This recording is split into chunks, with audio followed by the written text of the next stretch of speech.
شوف الحين صارت الآن تحنيط الميتات الآن تجارة، يؤخذ عليها المال، وبيع الكلاب والقطط تجارة، بيع الخمر تجارة، والربا تجارة، على هذا قس، وآلات اللهو والموسيقى وغيرها. نسأل الله العافية.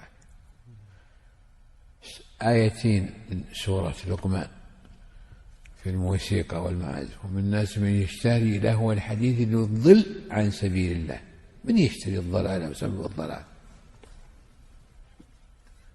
فله عذاب مهين. إذا تتلى عليه آياتنا ولا مستكبرا كأن لم يسمعها فبشره بعذاب، كان في أذنه وقرا بشره بعذاب أليم.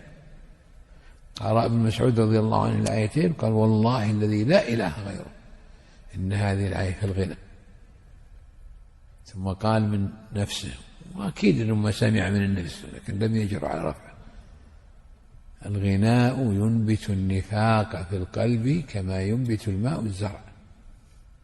من يشري اللي ينبت النفاق يجعله في القلب؟ نسأل الله العافية.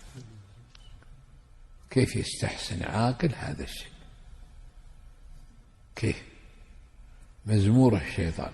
قال أبو بكر عند النبي: أبي مزمور الشيطان؟ سكت النبي، قرروا على هذا. فسر به قوله تعالى للشيطان: اجلب عليهم بخيلك ورجلك وشاركهم في الأموال والأولاد، استفزز من استطعت منهم بصوتك. قالوا صوته هو المعازف والمزامير. وأجلب عليهم والغنى يعني، وأجلب عليهم بخيلك ورجلك، ارسل لهم ناس راكبين وناس ماشيين يفتنونهم يضلونهم، جنود الشيطان يعني، يكبكبوا فيها وهم والغاوون وجنود إبليس أجمعون. ينتبه لهذا، انتبه لهذا. ولا يحل للمسلم أنه يتهاون حتى يتبلد، يصير ما عنده إحساس ولا عنده هم ولا خوف ولا شيء. هذا ميت الأحياء والعياذ بالله، هذا كالبيت الخرب، نسأل الله السلام. انتهى.